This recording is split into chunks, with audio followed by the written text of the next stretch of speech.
I've always drawn. I've always been encouraged to draw. My mum's an artist, my dad's an architect. That's just kind of what we did. We were very much encouraged to observe the world around us and not just look but see. That was a big thing my mum used to say, and respond to it, I guess. So it's just really, there was no time specific memory that I have when I kind of discovered the art of drawing, and then that just continued throughout my school years. It's what I loved doing. It's what came the most naturally to me. And then it came to university, and I was always going to be an architect because someone had to be, after my dad, and it wasn't going to be my brothers, so it was me. And I wanted to do it. I was very interested in it, but turned out that I was terrible architect. I could not think three-dimensionally, and my attention to detail is absolutely shocking. So that did not work out, but so that was at Newcastle University, and they let me change after a year to fine art, which was very lucky actually, that they let me do that. And I did that for 4 years and graduated in July 2020, and have just been trying to make work in response to the mayhem since then, really. So yeah, that was that.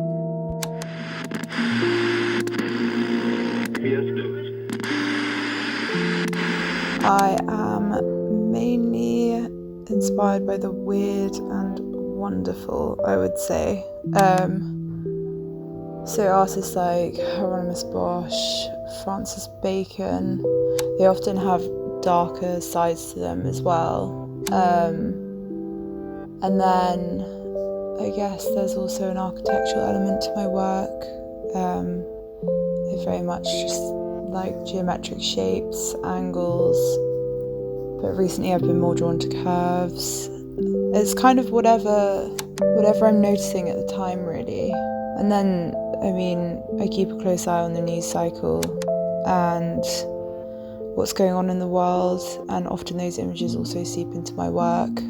I don't have a specific pattern of working, I would say.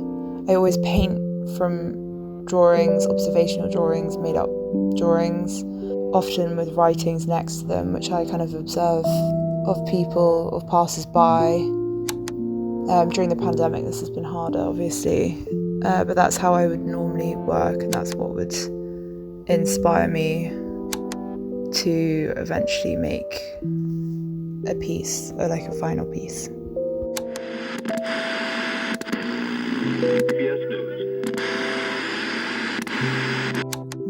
So I've been lucky enough to be involved in a project called The Next Big Thing, which has been airing on London Live every Sunday. And it basically materialised through James Nichols of Maddox Galleries. Over the pandemic, he realised that young people weren't getting any exposure, young artists, and the people that had graduated didn't have degree shows, the people that were trying to find their feet as artists weren't getting any feedback or exposure or able to exhibit their work at all. So he kind of pushed for this idea, and basically it became a competition, which I was lucky enough to get through. 11 young artists were selected, 10 by a panel of judges, and 1 was voted for by the public. So the judges are a very well-established kind of group of people in the art world. Dr. James Fox, the art historian, Alison Smith, the curator of the National Portrait Gallery, Jennifer Scott, director of Dulwich Picture Gallery, the list goes on, but yeah, some really influential people. So I can't believe that they like my work, but yeah, that's pretty cool. And then we were given 1 month to create a piece in response to Spirit of London. And yeah, we were tutored throughout, which was amazing, because I've really missed that. miss having conversations with people. The pandemic's really isolated that. So I had my amazing tutor, Sophie Knight, but among the tutors there was Bradley Theodore, the street artist Nikki Johnson, the TV and fashion photographer, Dr. Shaila Kamari Berman, whose installation I think is still up outside the Tate. But and then got to meet all these people, have amazing conversations. The whole thing has been such an incredible experience, and I'm really, really grateful.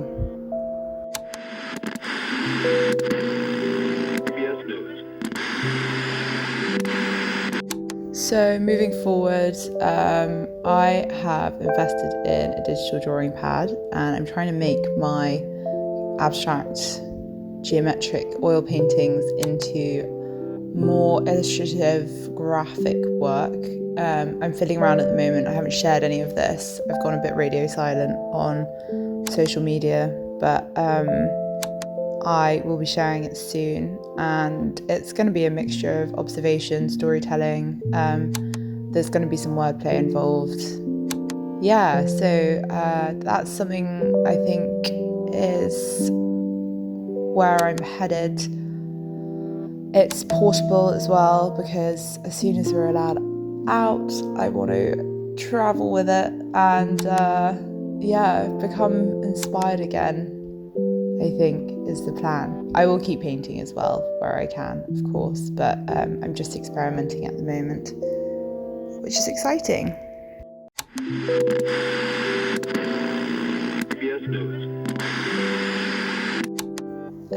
For anyone that wants to follow my work, I have an Instagram account called Art of Christabel, with a space in between each word, and that is where to find my narrative, and I will start updating that properly again soon.